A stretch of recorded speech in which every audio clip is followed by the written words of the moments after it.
Amen. No public comment. No, sir.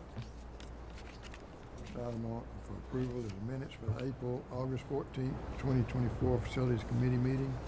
Can I have a motion? Make a motion to accept the meeting minutes of the last meeting. I'll second the motion.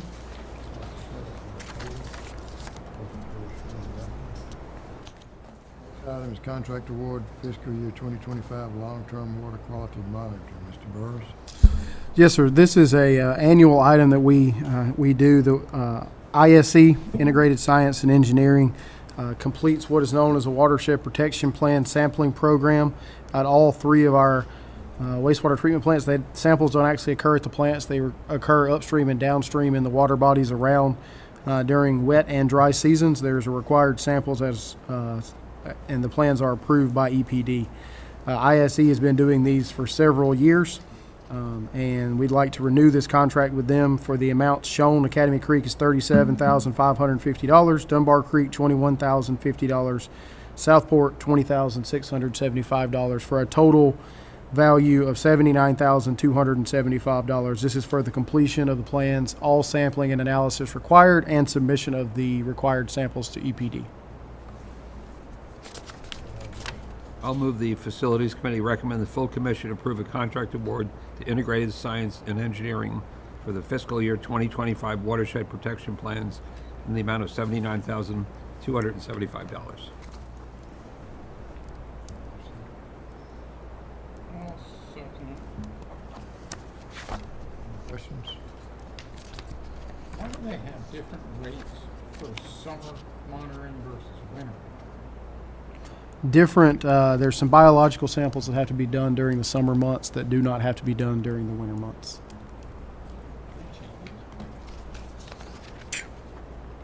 How does this cost compared to what we paid last year?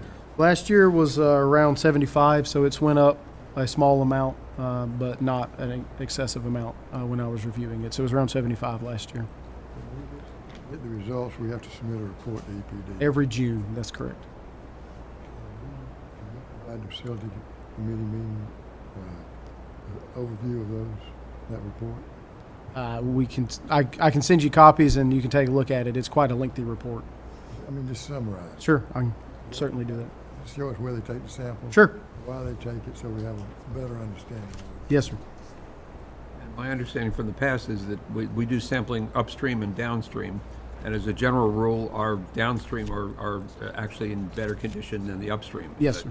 In kind of the standard. most typically, that is correct. Yes, sir. Okay, right. My understanding is EPD has point source solution providers do this. Mm-hmm. It's a non-point source problem. Like the city of Brunswick, they have a big development, they gotta provide. So we get capacity in our wastewater plants. When we get that, you're gonna have more development, so you're gonna have more pollution of the streams. Most communities do a real good job on point source. Mm-hmm. It's the other that they don't. Make sure it's done, because the other comes from a whole lot of different parties. And so, that's what it is. We're paying it for another part of our community to help. Right. Would like for us to understand it. Yes, sir.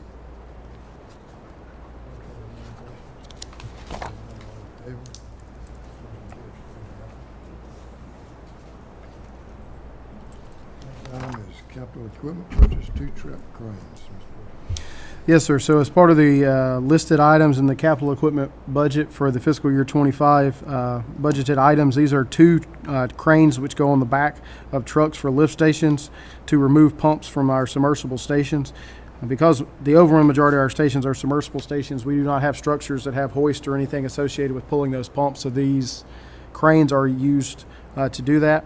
The replacement budget for these 2 cranes was $70,000, and the price to purchase these 2 from dealer vehicles accessories is $54,800.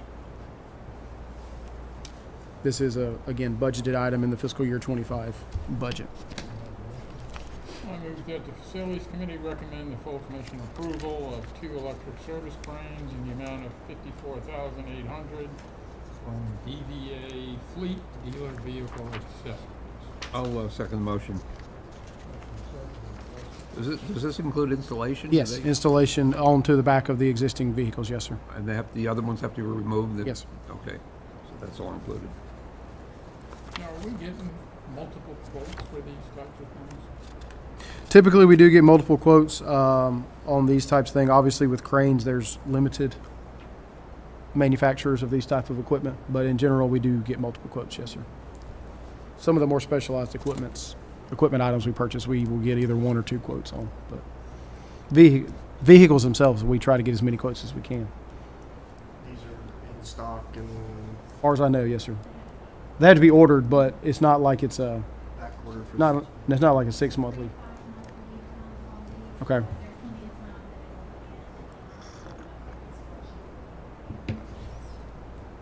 Same as generators.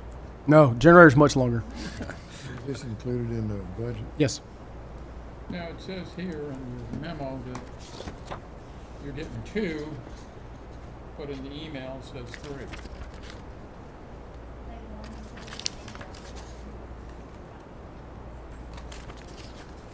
So you cut them down. I did. Yes, sir. I saw that as well, and I said, and I went back and pulled the budget. I got my no button ready to go during budget season. Absolutely.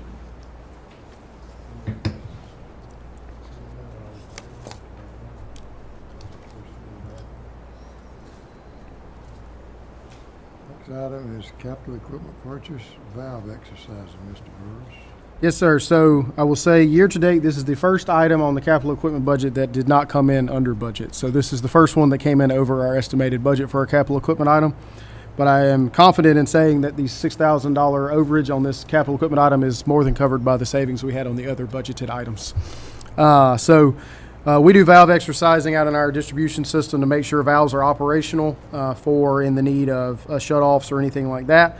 And also, this valve exerciser equipment that we're trying to purchase here will allow that to occur without us breaking valves manually. Oftentimes, when things get in a bit of a pinch, the solution is just put more pressure on it and you end up breaking the valve in the process. This device also will allow us to actually vacuum out the risers that when they get mud and dirt in them as well. So it's a dual purpose piece of equipment. And this is to purchase a valve exerciser on a trailer with from Vermeer Southeast in the amount of $86,709.15. The existing one that we have was purchased in 2006, and so we have gotten all of the goodie we can out of that one thus far. 2006? 2006, that's correct.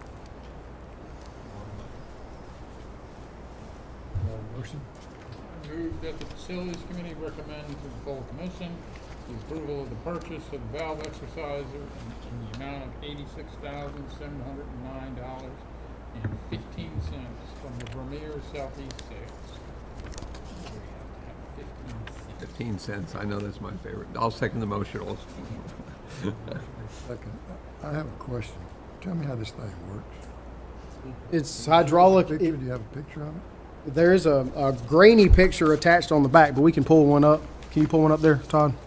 Because we have valve boxes that you normally just open up. We have valve boxes. You take the valve box off. Obviously, a lot of times those end up with mud and dirt all within inside them. So this will allow us to actually vac that dirt and stuff out of there. But this will go down and it'll sit there and you can set the amount of torque it puts on it so that you don't over torque the valve and end up breaking it when it gets into a bind. How does it know which direction the valve opens? It does not know which direction the valve opens. The person who's operating the equipment should know which way the valve opens. No, but the vast majority of them do open in the same way. In a perfect world, right? The one that you think opens right and opens left, You could still break it if you tried to spin it the wrong way, yes, sir. This is just to say hurting your back. Right? Not just hurting your back. I mean, the overwhelming majority of our valves open in the same direction. Assuming that you know which ones don't open in that direction, you continue to do it. It will not break the valves in the process. And of course, the larger the valve is, the more useful this piece of equipment is. Because as general rule of thumb, a gate valve takes 4 rotations per inch of valve size. So a 12-inch valve would roughly take 48 rotations to open and close it. How many valves do we exercise a year? The goal is to exercise every valve in the system throughout the year. Oh, Ooh, that's there's good. a, Or he's gonna keep asking questions so he can answer. No, you're good. I forget how many. I think we're around 4,000 valves in the system, but don't quote me on that. We need a few more in some locations. We're identifying a few more locations. Turn the volume off on that thing. So do we use this just about every day? When we're not chasing bore-throughs, yes, sir, this is something we do every day. So the valve and hydrant crews will, and when we're able to stay on the preventive maintenance task, one of our crews does valve exercising to make sure those are opened and functional, and another crew does hydrant flushing. And so the goal is to touch every valve once a year and every hydrant once a year. So can you enlarge that? Yeah, works, yes, works the same pretty much, just brand new. Does VMIR the only one that makes this kind of valve? They're not the only ones, no, sir. Vermeer makes a lot of directional drilling equipment. So if you drive around and almost anybody around town that's doing any sort of drilling is using a Vermeer drilling equipment. Other questions? Is that it?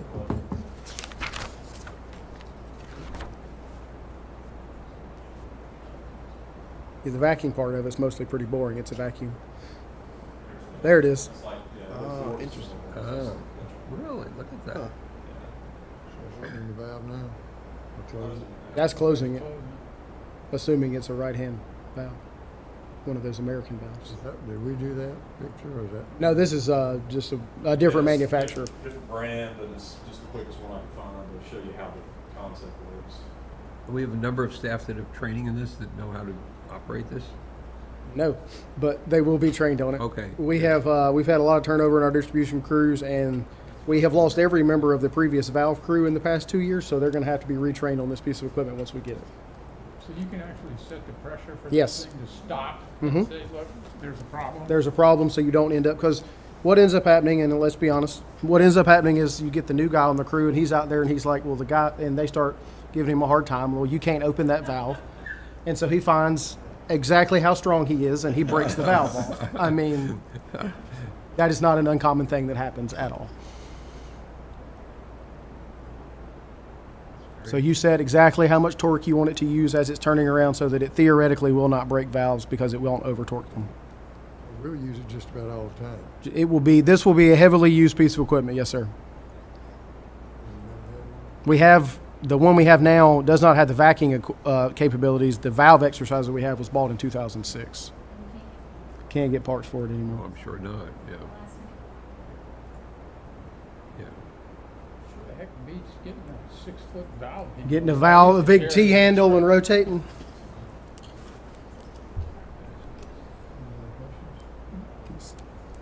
All in favor? Motion carries 3-0.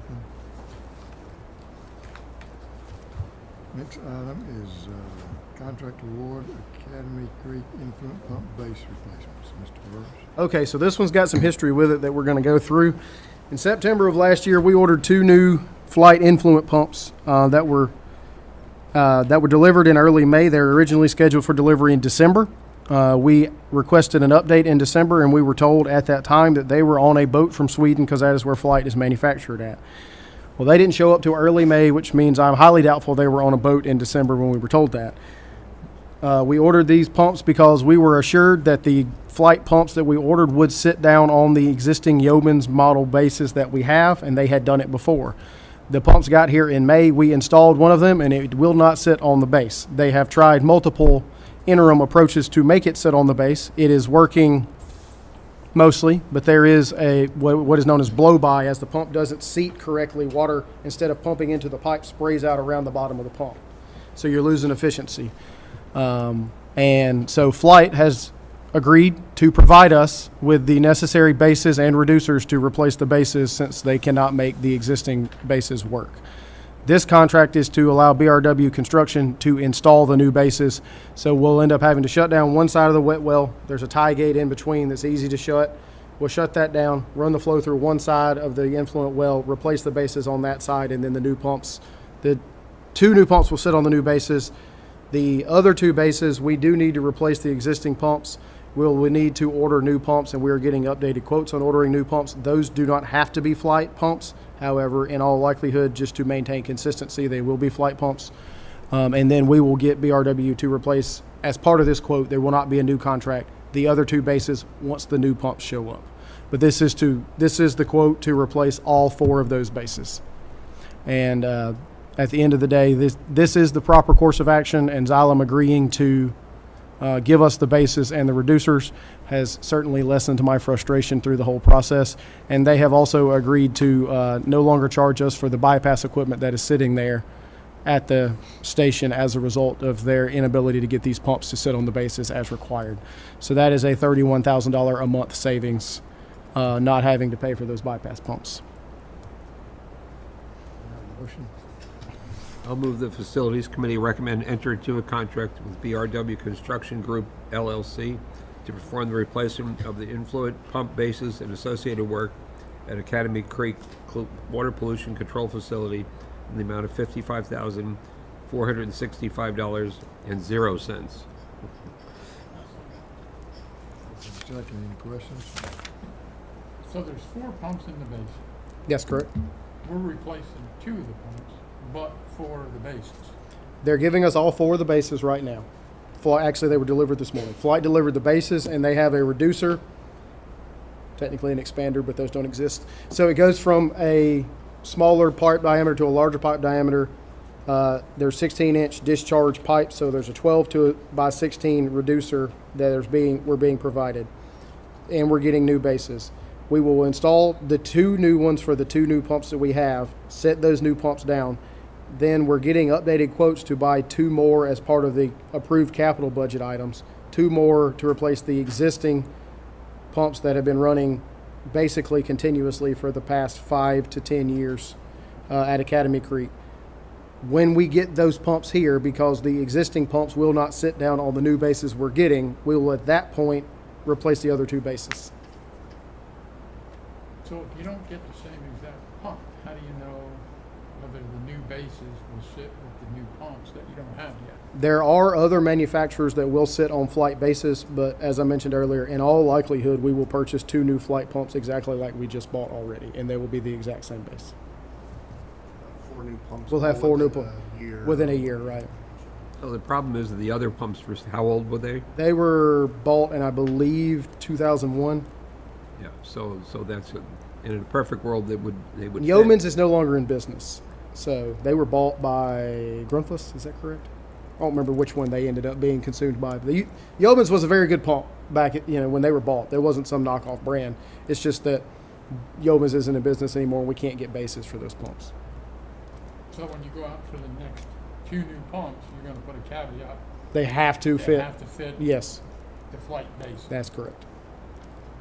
And Consider buying the other 2 pumps too, so we have all. yes, that's what I'm getting updated quotes now on two new pumps. Through this process, honestly, with the frustration we've had with the existing pumps, I'm trying to get an improved price on the new pumps from Flight as a portion of this as well. But this will, the base part will be paid for already, the Yes. part. Regardless of which pump, Future installation. the future installation will be part of this contract as well. But Yeah. yes, okay. I always was gonna tell say, I people don't think these are optional. The most important piece of equipment at the wastewater plant is the influent pumps, because everything past that is irrelevant if the flow doesn't get into the plant. So we're not going to pay like a demobilization fee and then a mobilization fee, because they can get the pumps here. Whenever they get the pumps here, BRW's out of Savannah, they'll come down and take care of it. And they're working at Dunbar right now, so. It's not a long process to do that, is it? Take about 3 days, so we'll pump Yeah. it down, clean that side of the well out. They'll remove the other ones. They got to pour a little concrete down in there because kind of after time it vibrates and the concrete kind of wears away. Pour a little concrete, let it set, and then they'll anchor the new bases in the concrete. Any other questions? Hearing none, all in favor? Oh, I didn't mention it. We're also getting new guide rails. That's a fairly boring thing to talk about. We are getting new guide rails as a result of this as well. Guide rails are what you slide the pump down on so it doesn't go all squirrely on you trying to get down there. You have to use a crane to pull those pumps up. We rent a crane to pull those pumps up. The crane we just bought will not pick these pumps up. I remember what they look like Yeah, then. they will not pick these pumps up. Next item is dedication of easements and infrastructure. Mr. Klein. Commissioners, good afternoon. This is an easement-only conveyance. Dedication, brief little background on this. 2009, Glynn County realigned McKenzie Road, the intersection of Highway 341, exchanging property with the adjoining property owner, Scarpa Lazos. Glynn County received the property outline of red and blue in the exhibit. In exchange for the property outline of the current owner, Scarpa Lazos Investments LLC, requested Glynn County convey the area in blue, which was executed on July 12, 2024, with the condition that Scarpa Lazos Investments LLC convey a water and sewer easement to the Water and Sewer Commission. That's what this is. So, I will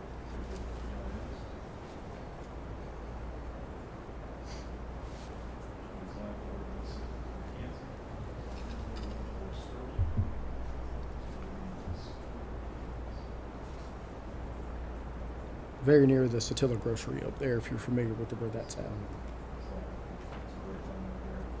right across 341 from Steel Grocery. That's where it's at. We're reference of location, and this property here, it's like it's already been conveyed. The parcel is gone now that once upon a time was Glynn County right away. Our force main and our water main are still within there. This gives us an easement over that private property now, as it should. Happy to answer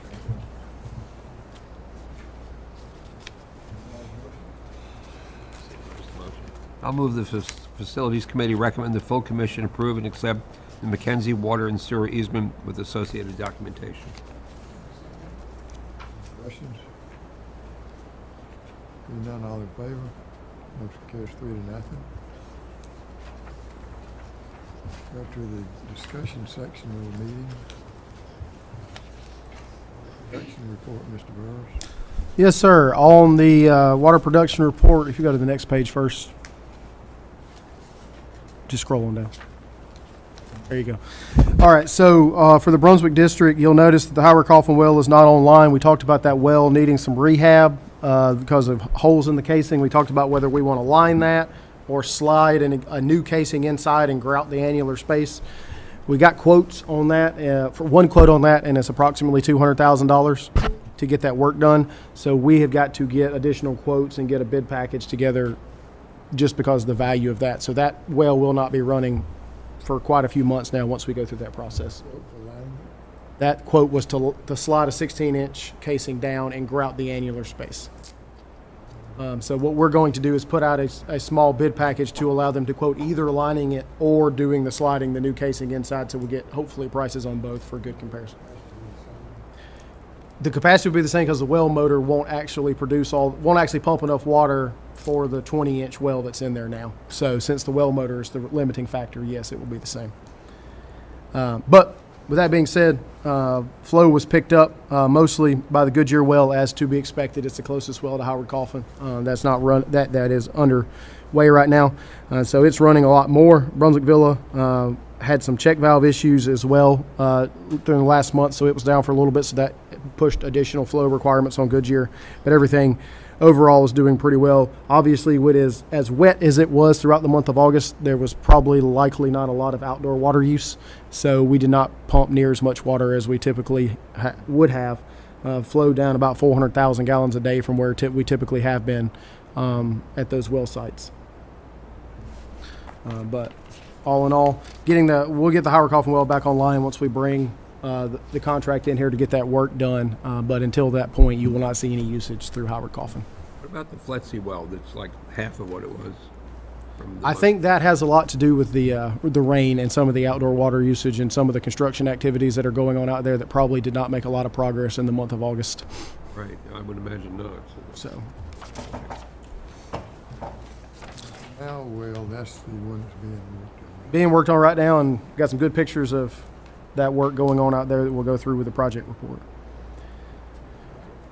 St. Simon's, again, saw about a 350,000 gallon a day reduction. We would assume the bulk of that would be from the lack of outdoor water usage for the month. A little bit of a reduction at Harrington. We had some on and off power issues at the Harrington well. A lot of power outage issues at Harrington last month. Georgia Power seems to have gotten that rectified for us. But all in all, the wells on the island doing pretty well. Did, of course, have a major water leak on Frederica Road in the month of August as well. So that's why you see some perhaps increases on the south end as it was spraying water out of that pipe on Frederica Road right there. And at exit 29, very limited use from the Fancy Bluff well because it was down for a while. And if you look on the far right on the taste and odor complaints, we had quite a lot at exit 29. Those all came from one neighborhood. Because as the Fancy Bluff well was off for an extended period of time, after it would have been off for approximately 2 weeks, we began getting a lot of odor complaints on the water on the far end of the system by where Fancy Bluff well is located at, likely just because some of that water was getting stagnant out in that area. Went out and did some heavy flushing in the area and rectified the situation. Got the well motor replaced, and once that got replaced, those complaints went away. Odor complaints. And when we work on the project with the looping there, will that have resolved that? That will absolutely help resolve that. So what we've got now, again, that's kind of a T, and then Fancy Bluff's at the far right side of the T. Everything just sits out there, right? It just kind of, water's got to go a long way from Brookman to make its way out there to where Fancy Bluff is at. And so if that water's not moving and it's only being pushed from one direction, some of those neighborhoods on the end down there are going to have some stagnant water. But if we loop it around, then the water will be continuous. That's correct. And then That's why our P&C staff is always prioritizing looping water systems so that does not happen.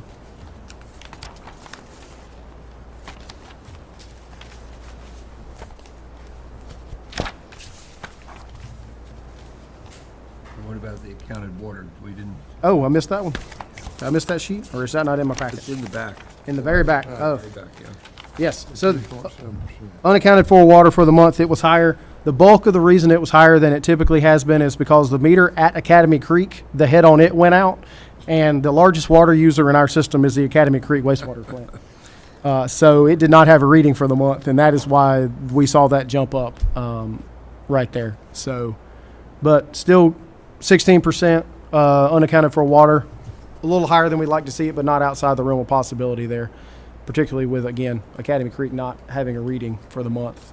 Academy Creek typically runs between 5 to 10 million gallons of water a month. So if you added 7 million gallons to that, you're knocking a couple of percent off of that. Yes, sir. We are.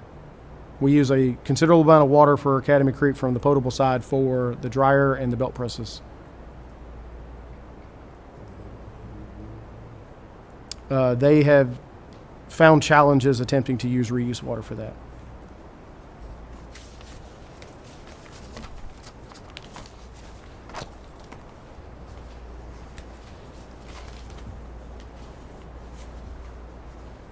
Okay, let's go to the. All right, wastewater. The synopsis of the wastewater report is it was highly wet for the month of August. We have found quite a lot of new I&I issues for the month of August. If you look, the first number I'll draw your attention to on the Academy Creek number is rainfall total inches, 14.3 inches for the month, with, of course, about 8 of that coming in a 24-hour to 36-hour period during the storm. But quite a bit of rain. Did have a weekly flow number at Academy Creek that exceeded the weekly limit, which is 16.9 million per day. We had a week at 17.7. But for the month, we were at 12.9 MGD at Academy Creek. And you can see the highly reduced BOD and TSS influent numbers from all of the rainwater and groundwater that was getting in the system. Obviously, this one heavily influenced by rainwater. We have found at least 12 cleanouts that we have replaced cleanout caps on. We have found 3 manhole covers that had been knocked off that we put back.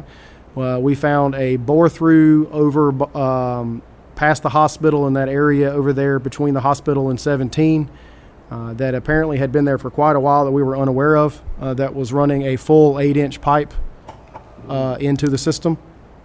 They bored through the bottom of the pipe, created a sinkhole. My understanding is the resident reached out about the sinkhole, I believe, to City Public Works. Whether that was ever transferred to us or not, we can't find record of it. But either way, this has apparently been going on for approximately 10 months.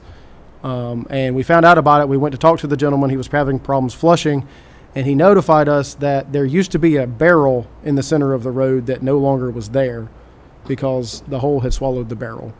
The storm drains are behind the houses. The only thing in the center of the road is the sewer line.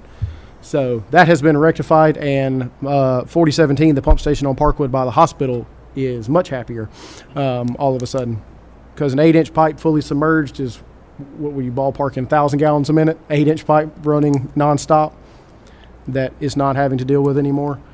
And we have found a conflict box in the same basin, 4017, where a conflict box is where a storm drain and a gravity main come together, and there's a structure there so they don't have to reroute a storm drain. We televise the gravity line, and there's about a 2-inch by 4-inch hole in the top of the gravity line where when the conflict box gets full of water, it's just draining in there as well. So we got to get that fixed. That's going to be a lining project on that section there, so we're getting quotes to do that. We're also having substantial I&I issues in the 4002 basin.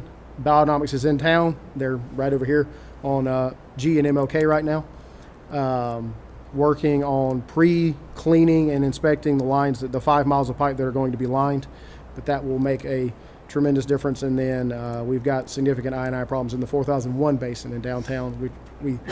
The segment from the old gypsum plant, that there are no active customers on the old gypsum plant, we think that is a major contributor. So we are fixing to plug that line to see if that is a major contributor, because there is no customers that are tied to that line right now. And because it does appear that something is being very tidally influenced in that area. So we have found a lot of issues. We've corrected most of them. Some of them we're still trying to find. But yes, rainfall has been a challenge for our sewer crews for the past 6 to 8 weeks. Total average rainfall that we have. Well, for the past 5 years, it's been about 4 inches a month. So that's at 48 inches a year. And we've gotten ballparking 25 inches of rain since July 1st. So it has been highly wet. I was very surprised yesterday when the sun came out. Caught me by surprise. I needed my shades when I drove into work. But with that being said, at Academy Creek, not a highly successful month. Still having the ammonia problems. That has come down a little bit. We still violate on enterococci, which seems to have corrected itself month to date. For the month of September, enterococci is within limits at Academy Creek. Some of that has to do with some of the higher solids that we've been seeing, with trying to use reused water for the chlorination. Solids consume chlorine, and so got the filters back online. That seems to be helping that. But looking through that issue now, you see lower BOD and TSS removal numbers on percentage-wise. That has a lot to do with the influent numbers being much lower. Because if you doubled those influent numbers, that percent removal would be much higher. Again, water meter was not active for the month, so you don't have a reading there, but that kind of shows you on average we use about 7.5 million gallons of water if you look at the water report that was not captured through a metering process. However, it's not lost revenue because we don't bill ourselves for the water. But when we get to the project report, they are actively working on the new RAS and UV systems as well at Academy Creek, so a lot of work going on there. But you look at that chart, that kind of tells the picture there. That gray bar is the total rainfall for the month, and that is much higher than any other month for the past year and a half, and also the corresponding effluent flow reading skyrocketing compared to where it had been as well. So we have made substantial progress on I&I, but it appears that we suspect there is a substantial amount of bore-throughs that we have not located yet. On the water side, bore-throughs show up very quickly because water comes to the surface. On the sewer side, you don't always know about it until you have a problem. So we're working through that process now. That one, the resident indicated it had been 8 or 10 months. But to our benefit, it has been dry up until July this year. So it has not been as much of an issue. Was that like a Glynn County contract? No, sir. Well, I cannot say with 100% certainty who caused the bore through. However, it most likely was a private contractor. Private contractor working for who? A private utility. Shouldn't we be kind of holding those accounts? We are sending them substantial amounts of bills right now. Yes, sir. Sounds like some work for Charlie there. He's been looped in. I'm sure. Receiver Dunbar. All right, Dunbar for the month. Also, I will say, overall, Dunbar responded quite well to the high flow events. It was just a lot of water. But despite all of the rainfall we got, the flow during the hurricane never exceeded 10 million gallons a day coming into Dunbar Creek at any instantaneous point. Throughout the SCADA readings, we never got above 9.97, which is quite good compared to where it used to be. However, it rained so much that the total flow for the month, we violated the flow number. We did not violate any of the concentration numbers. We violated the total influent and effluent numbers for the month, overall numbers. However, if you look at the discharge numbers, the plant did very well considering the amount of water that was coming in there. We've got the new DO control system online, and this is a little bit of a game with numbers because the higher influent and effluent numbers really help out in this regard because you divide by your flow. But we saw a 33% cost per million gallon reduction with the new DO control system online. I don't expect that to be the number going forward, but I think you're going to see 15 to 20% reduction month over month for the power consumption at that facility. But again, you see a very low BOD and influent TSS numbers there and ammonia numbers coming in, but the plant handled it very well. The new clarifiers was put online in advance of the storm event. It handled the flow very well. That also helped prevent any sort of solid situation going on. So the project is very near wrapping up and doing very well. And good to see that plant handle these flows the way they have over this past month. So, but again, the graph is the one that really kind of shows you the real detail there. So obvious correlation in rainfall totals and that. So crews are out looking for, we found a sinkhole bore through on Alder Circle in Sea Palms that got corrected this week. And so again, we think we're going to find quite a few bore throughs that we have not located yet that are the cause of much of this additional I&I that we have been seeing. And at Southport, we did get our influent situation corrected at Southport. We figured that out. So about 600,000 gallons a day, which is the highest we have seen. We have one basin at exit 29 that seems to be giving us substantial amounts of I&I. That is the 3114 basin. The pump station is along Southport Parkway, and it drains a lot of the that sort of central area of exit 29, the commercial and residential development that's going down 17. So we suspect that may be construction related. Somebody may have left some areas uncovered during a construction that we got to locate. But 600,000 gallons a day going through the facility, but the facility handled it very well. I will note the ammonia number we report to 1 decimal point. It was not 0. It was like 0.03 for the month, but technically rounds to 0 leaving the facility there. So plant handled that very well. Again, you see some slightly lower numbers on percent removal just because of the lower influent concentrations coming in. And Meters at the pump station that serves that. we do have meters at those pump stations, yes, sir. Well, it's not 100% accurate, but it gives you an idea. It was a substantial amount. That's the first time I've ever seen that station hit high well. So, well, non-power outage related high well, but first time I've ever seen it just because of rainfall hit high well. So crews, if you see our sewer crews out and about now, most likely what you will see them doing is walking up and down streets looking for any non-emergency work that is going on right now. Our sewer crews are focused on finding I&I. Because it is that they would like to go home and sleep some as well. Right, of course.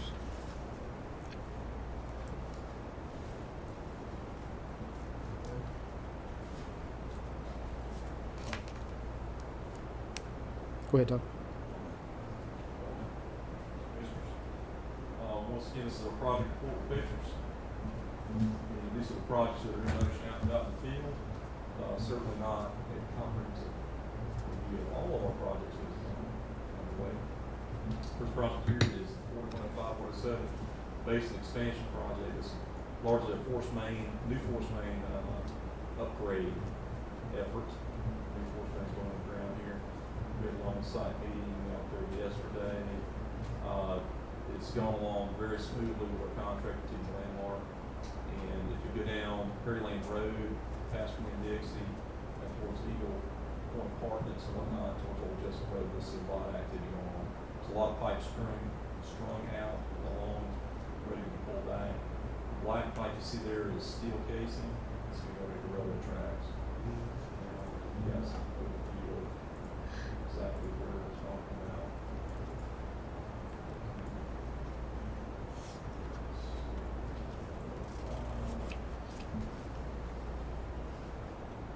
This is coming down off of Cape Road, pump station 4105. That's the cemetery all the way to almost the intersection of Old Jessup Road right here. Keep going, you go past Eagle Point Apartments. There's an intersection of North and Southern and CSX railways right here. And this new force main has to go underneath both of those railroad routes, straight down through here.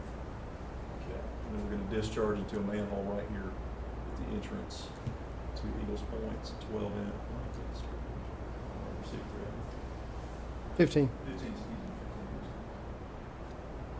So, right now, currently, just a reminder, the 4105 force main comes down here to Old Jessup, well, Atala, comes down to Old Jessup here and then goes out behind and discharges to a manhole close to Rich CPAC. Off of Glendale. Right now, that force main is still in service, and that's the way the pump station 4105 is flowing. We're going to have the ability at the station to valve to the old force main or valve to the new force main. We'll have that operational control to use either. The old force main will still be used by some other stations, right? There is not much else on the old force main other than over here we call it Merritt Place, private development. Up here, bumps up against the Interstate 95 on the east side right here. They do have a force main that comes down and discharges into that system. That's an 8-inch. The The existing's an 8-inch. the existing one that we've got here, 8-inch, and some company make places before. It's obviously the only discharge going to it now, once we swap over to the upgraded force main building, is a 4-inch discharge. That likely will not have flushing velocities every once in a while operationally. It's probably going to be a good idea for us to swap it back over and flush the thing routinely to make sure it's But there are stable. proposed connections to that line.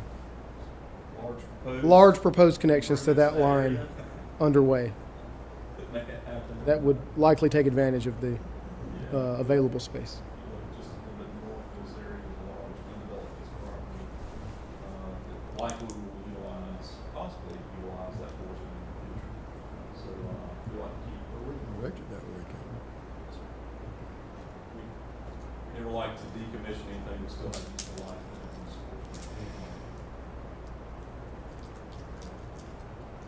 Thank you for your patience. Will we keep water in that force main? Adding water to it? What we'll likely do is just make it part of a standard operational every couple weeks, once a month or something. We temporarily change it back to the old force main, flush it out, and then go back to the new force main.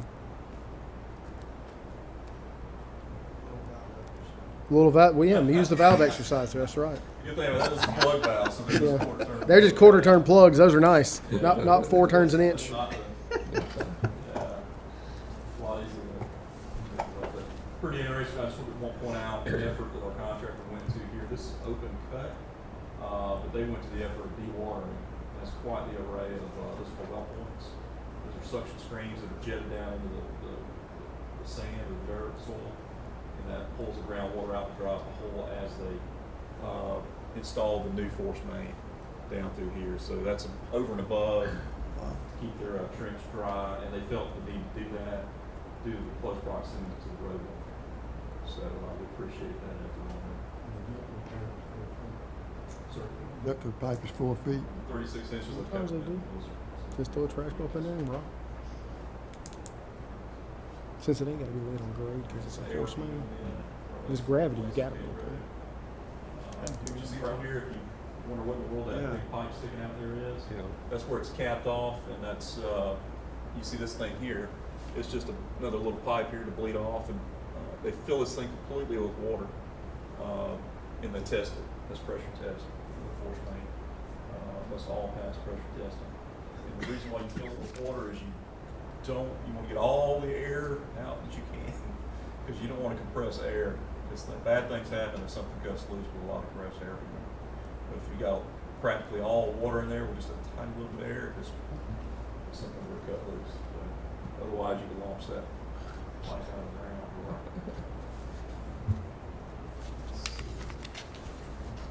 Okay, ARCO area water and sewer extension. We can see the end of the tunnel on this one, I believe. Last little section of gravity sewer is going in, all the water is in place, and new customers tied over to the new water. We're going to see that construction, installation piece of that wrap up this month or early next, and we're hoping for the paving to be complete, if not by the end of next month, into middle of November possibly. So we're going to have their contractor, paving contractors lined up, so they're going to come in and do all of the bills.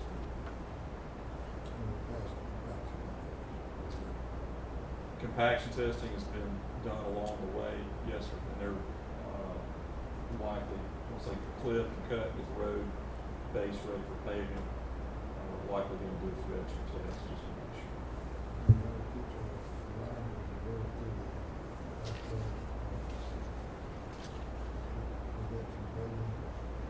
Right, we didn't show it in any of our pictures here. Let's see.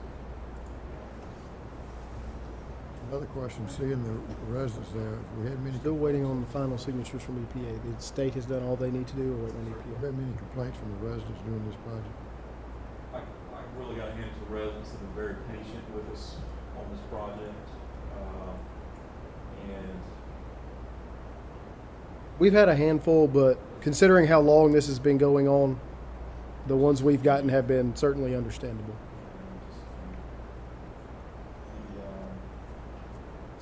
here's an example. Down through here, where we utilized unopened right-of-ways to get some of the originally proposed gravity sewer out of pavement. So we're eliminating some of the pavement. Another section here. Let's see. One thing on ARCO, there was pretty much every block. There was an unopened right-of-way back behind the houses. It took a little effort on the contractors' part to talk to residents and whatnot. But they were able to eliminate some paving.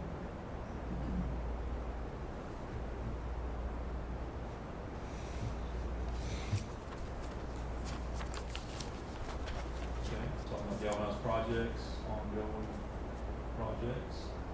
And Michael there showcasing old broken valve that's come out of the ground. You can see the same stuff we see over and over again.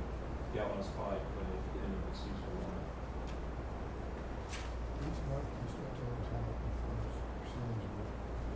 Complete on that, replacing the galvanized lines.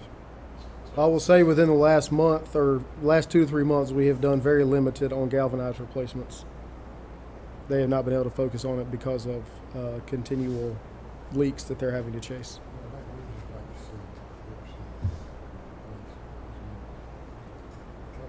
How far along are we roughly? Mhm.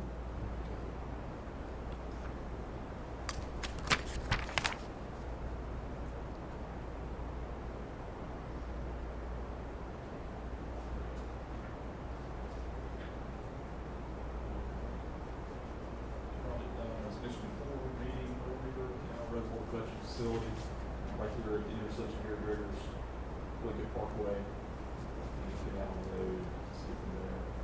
A lot of activity going in there. The county also, I mentioned, is doing their traffic circle project. That's underway, Canal Road widening project as well. So a lot of stuff going on. In that portion of Canal Road closed down. I think they just Closed down. Yeah. So if you go out there today, what you'll see is even more than what you see in these pictures here from last week.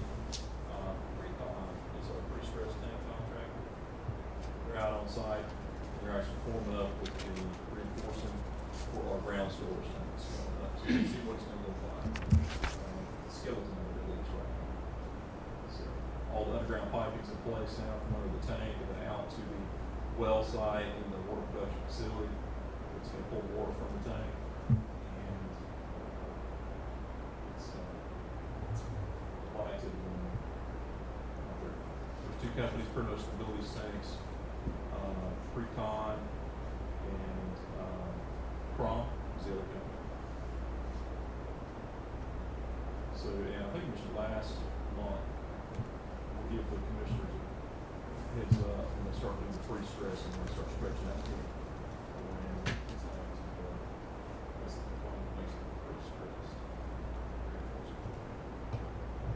Next project is 4002 and 4001 rehabs. A couple pictures from inside 4002, the improvements going on there. It's good looking, looks really good inside. New cleaning and painting.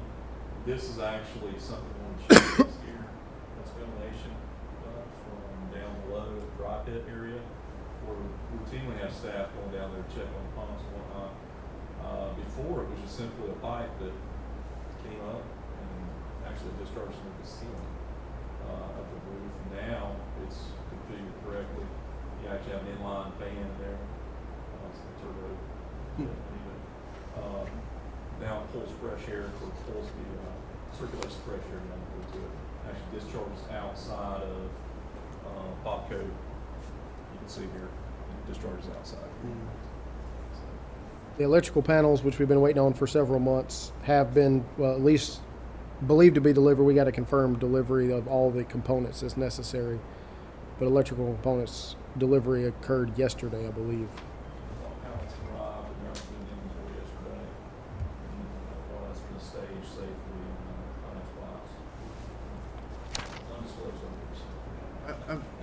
Todd, I've had a couple, and I shared with Andrew a couple noise complaints about that outside generator or the outside pump running.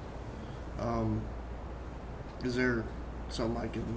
Are we thinking this is we got another month to go, 2 more months to go? You think, or? It's likely several months. I'll probably say by the end of the year, probably. But I'll say this: so the bypass, no doubt, with all the rain we've had, has been running. But also, I understand they've got the actual electrical pumps running. Bypass shouldn't be running right now. The bypass has been running during the high flow events because we were having problems with the electrical pumps.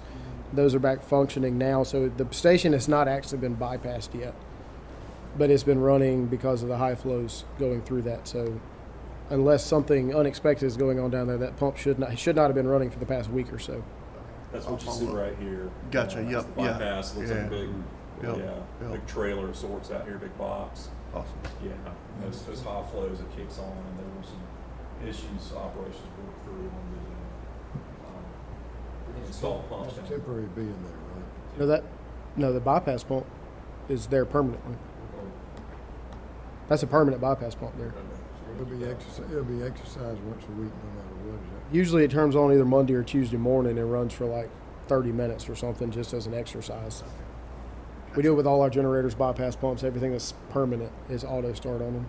That was one of the things, and the cost-saving things for this project. We are handling bypassing. Yeah, we're taking care of the bypass. Normally, the contractor would have to bypass the station while they're working on it, but we kept running bypass there. And as Mr. Pearl reminded, that is a permit. That's such a major station to keep that bypass. Yeah, and this was late at night, so it sounds like the problems are going to be resolved. For right now, it will have to go on bypass when we replace the electrical equipment. And then the other thing with that new duct work, is there any odor associated with that new venting? Should not be. Okay. So yeah, great question. There should not be. Down in the dry pit area, if there's H2S gas accumulating in there, we've got a worse problem.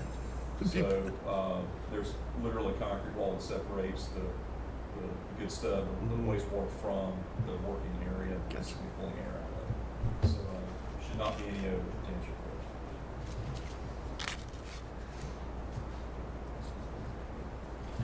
Okay, next project is 4044 rehab. And you can see the Brakes for Less business in the background. Give you a good perspective. Take a look around. There's a crane off the asset site. You It's actually going to install sheet piling and the whalers, as they're called, cribbing and whatnot. This big HP structures going down the grounds and making it a little safe if they set the structure. You can see the wet wall structure back here in the back.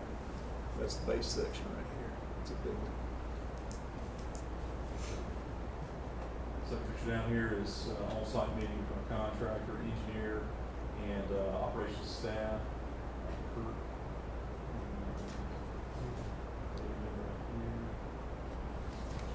Here's a picture of the water pool.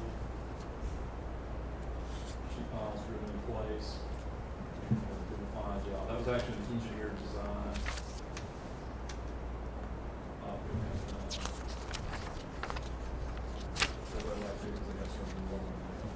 You can see right here to the point out, that's the private station that's being decommissioned as part of this project. That's going to be a straight pipe in, eliminating the need for that station. So, Did have what appears to be somebody that thought that hydraulic hoses had copper in them and sliced them in the middle of the night. Found out that they didn't have copper in them, but did have some issues out there on the site in the overnight hours. Found that the next morning when they showed back up for work.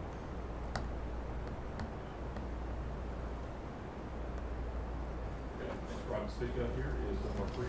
Dunbar, like I said, we're getting very near the end. You see the new clarifier there in that bottom picture. Obviously, we don't have water in it now. We filled it up during the storm event, and during some of the higher flow times, we've taken the water back out of that for them to take a couple more punch list items under control there.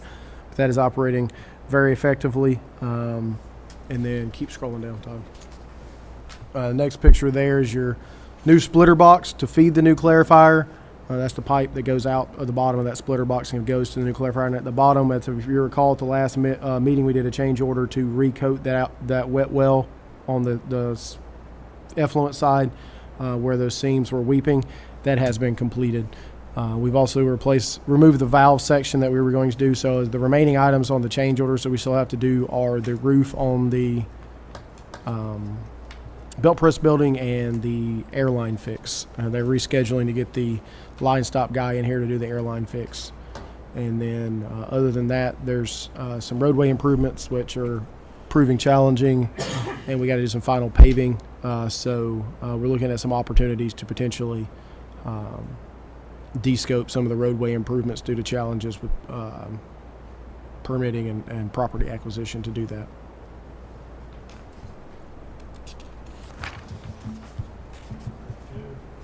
Okay, happy to speak about Highway 17 North Pump Station. Park. And if you drive by there today, you'll see not only seaboard construction well underway with the Highway 17 GDOT road widening, but you'll also see a bypass pump in place that Popco has put out there as part of their contract, and work underway on the new pump stations being constructed there. Currently, that station is under our contractors. Is that you can call that a station? the lean-to? Kind of like. That's not the first time you've seen it. Yeah, I understand. Yes, it's a placeholder for a station. It's something that cries out for attention. We've been trying to get that replaced for a good while now. Oh, yeah. All my chickens got out. If there's any interest in the reuse or repurposing of chicken, Hey, I'm sure we got somebody on staff that has decided they can do something with that Oh, well. for storage purposes. Academy Creek Reeves Young has mobilized. You can kind of see on the bottom of that bottom of that top picture, they've got their trailer sitting there on the backside of AB1. They've started the demo. This photo does not have it on the bottom, but they've demoed on the left side of that chlorine contact chamber in the bottom photo. Right there. Those first 4 walls, not the exterior wall, but the first 4 interior walls from the bottom of the photo upward as part of the demo to install the new UV system. And they're having to get a crane in here because they can't really work on the backside of that basin. There's a marsh right there. So they've got to get a crane in here so they can lift the new sections they demo out and lift them out and over. So we're waiting on the crane to arrive. But the first 4 came down in about a week, so that's going very effectively. right now. So everything, all the flow is going through the east side of the contact chamber right now. Where are the UV filters going to be in relationship to The that? UV is going to be on the far upper end of that the west side of the basin. So there'll be 3 channels that will be poured into that Right. basin, and there will be 3 channels running parallel to the exterior wall, right there on the west side. Up in the end where the chlorine building is. Right on the east side will still be available for chlorination if for whatever reason we need that for a UV system failure or something like that. The top picture's a pretty good picture. Can you show them where the pumps are on the infant structure? I know it's a little small, but just show them. Yes, you see where Todd's at there. That's the that Yeah. you can't see it on scroll to the right, man. There we go. Yeah, There we go. it is. Yeah. Yeah, so that hole in the bottom right there, yeah, that's where the influence station is at. So 2 of the 4 pumps that we've ordered, we have new, and then you can see the bypass pump. You see the orange right there by the hole. Those are the 2 hydraulic bypasses that we have in there to provide the necessary capacity for the station right now. So that's right in the area where the new screens are in and everything, right? there. Right behind the new screens. Right, yeah. Could you tell the commission how many people are working at the Academy Creek plant? Our staff are, there's 28 people that do all 3 wastewater plants, and so typically you'll have 24 of them that work out of the Academy Creek plant because it's just 2 operators at each of the other facilities. Just out of Yeah. Southport is sort of like that, so just 28 people operating these 3 plants. Right. That's Academy Creek's runs, they have 24 hours. They're staff in there, 24/7 operations there. Not at the other 2. The other 2, the Good. plant operates 24/7. They have SCADA control, but there's only staff members there from 7 to 5. See, those pumps that we're buying and replacing the bottoms, flow's always coming into that station. In the middle of the night in a non-rainy season, sometimes we'll get down to around 4 MGD as the rate coming into Academy, but you rarely see it below 4 coming in. Are you offering a tour like at 2 a.m. So we can see that? Or- You're welcome to come out at 2 a.m. Flow would be approximately 10 million gallons a day right now at 2 a.m., but yes, we're welcome to come see it. And then they're working on their maintenance and plant operations plan and working to get that approved by the contractor so they can begin working in the RAS pump stations. Between clarifiers 3 and 4 and 5 and 6, there are white buildings in that top photo. That is where the RAS pumps are held. We cannot be without more than 1 clarifier at a time, so the contractor has to submit their work plan to keep that in mind so that the plant maintains operations during the project. And so until that has been approved by us and the engineer, no work can be completed in those RAS stations. And if you scroll to the next page, you can see some of the electrical panels that will be replaced as portions of this project. Go down. Yeah, some of that quite dated electrical right there coming into those RAS stations. Fine way to say it. So As a matter of perspective, when we're talking about the new wastewater plant up in exit 42, size-wise, it's just a fraction of the size of something like the new Academy plant that we're Creek. talking about will probably be about a 1.5 MGD facility. Academy's a 13.5 MGD Right, so facility. it just, yeah, but there's room for expansion. Room for expansion. There's not room for expansion at Academy, but there'll be Oh, I room for mean, in expansion on the one, new That's site. what I'm yes. talking about, yeah. It's the same size as Southport is right now. Yeah. So, pictures here. There will be some plant, like he says on the picture at the bottom there. We are laying a parallel discharge line for the need at flood conditions and high tide head conditions get outside of where we need to be so it doesn't start backing up into the plant. So we're going to lay out a parallel line and increase the head wall there to eliminate that problem.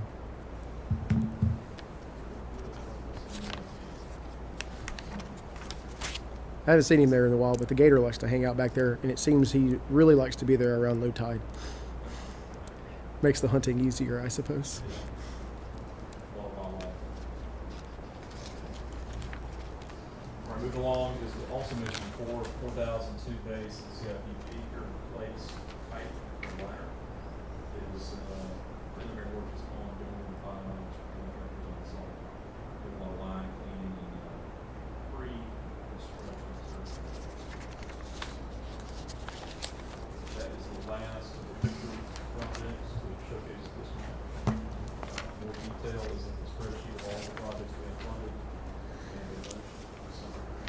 We had two projects that are nearing advertisement.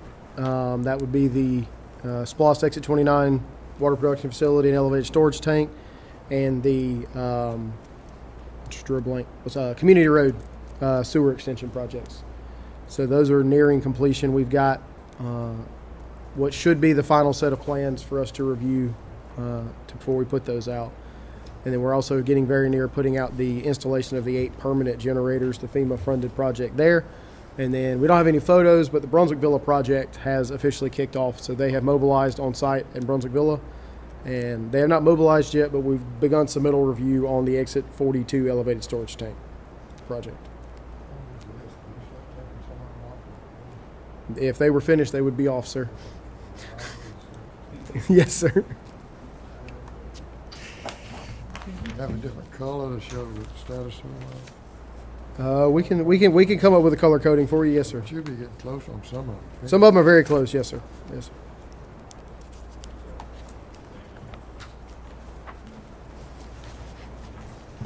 Dan wants to add some more projects. Future projects, we didn't do a capital projects list this year because of some of the overruns that we had. We talked about that during the budgeting process, but we talked about the well site at Howard Coffin needing some work, so that will be something that's coming up. And I think based off of the results we're seeing from flow results at the wastewater plants, some additional sewer CIPP work may be forthcoming in the very near future. Those would be major priorities at the moment. I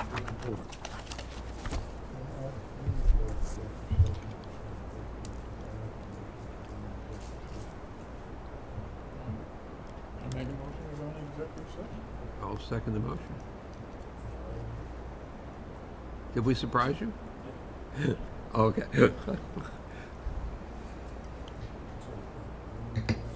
Mm-hmm.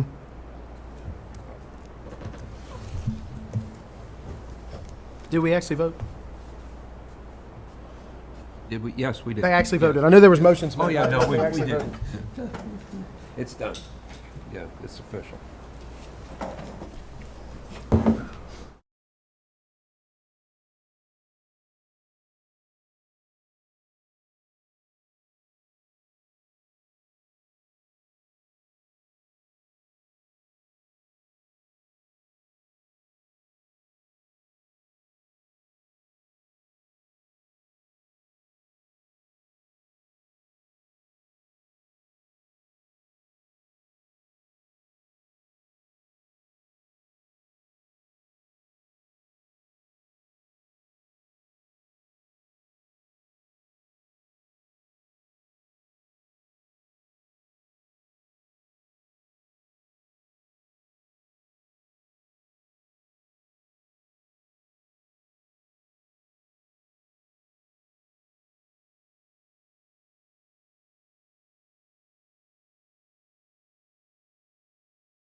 with the same stuff.